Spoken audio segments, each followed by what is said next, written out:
All right, let's get right into it. Picture a massive global market for something essential, like silver. Now, what if its price just collapses, basically overnight?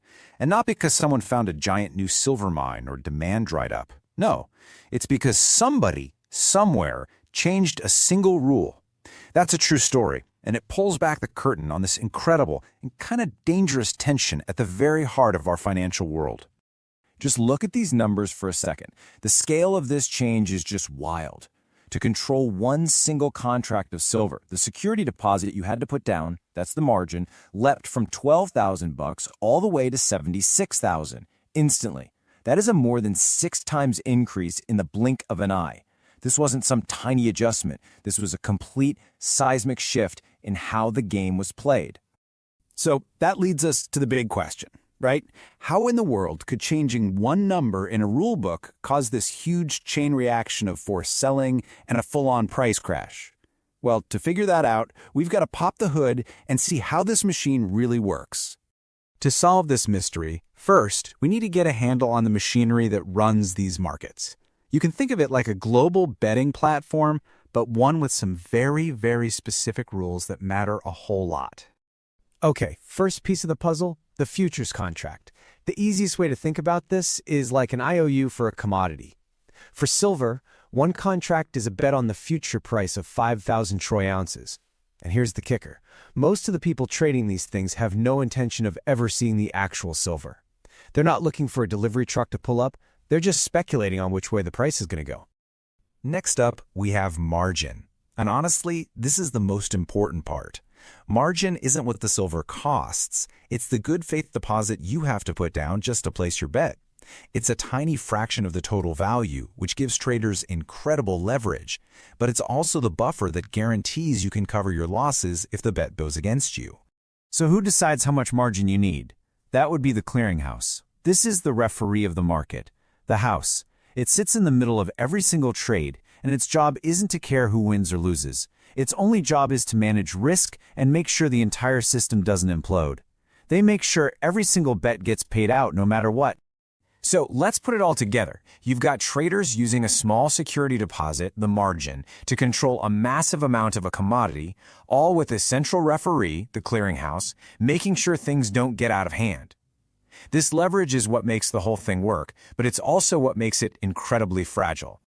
All right, so now we know the rules of the game. Let's see what happened when one of those rules got changed and how the whole system basically started a financial stampede against itself. You can see the chain reaction right here. First, boom, the clearinghouse jacks up the margin. All of a sudden, traders all over the world don't have enough cash set aside to cover their bets. So what do they have to do? They're forced to sell their silver contracts to get cash, fast. But all that selling pushes the price down, which then triggers more margin calls for other traders, forcing them to sell. This death spiral actually has a name. It's called a liquidity spiral. It's a really nasty feedback loop. The price wasn't crashing because of anything happening in the real world with silver. It was a fire sale created by the market's own internal plumbing. The structure itself was the source of the crisis. So you're probably thinking, why on earth would the clearinghouse do something that could cause so much chaos? Well, the answer is to stop an even bigger crisis from happening. And this gets us to a much bigger, much older story. This constant fight between the infinite world of finance and the very finite world of physical stuff. And here's the core issue, the thing you have to understand.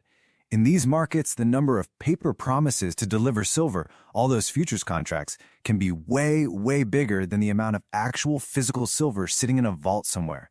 It's almost like a fractional reserve banking system, but for commodities. And believe it or not, we have seen this movie before. This isn't a new thing. Back in 1980, you had the Hunt brothers trying to corner the silver market. How'd the exchange stop them? By jacking up margin requirements. Then, in 1996, a similar thing happened with copper. The $76,000 shock is just the latest example of the referee having to step in to protect the entire game from breaking down. So, what's the big lesson here? What's the framework you can use to make sense of all this? I think the best way to see it is that there isn't just one market for silver. There are really two distinct markets, and they're always talking to each other. On one side, you've got the financial market. This is the world of derivatives, ETFs, paper claims. It's the price you see scrolling by on the screen. But then you have the physical market. This is the world of miners, refiners, and factories that actually use the stuff.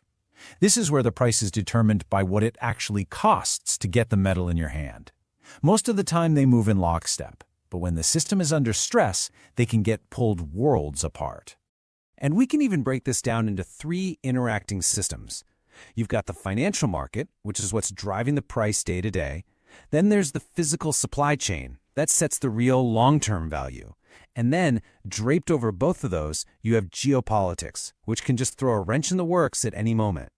The constant tug-of-war between these 3, that's what really defines these markets. Which leaves us with this one final, powerful thought. The $76,000 silver shock wasn't just some weird fluke.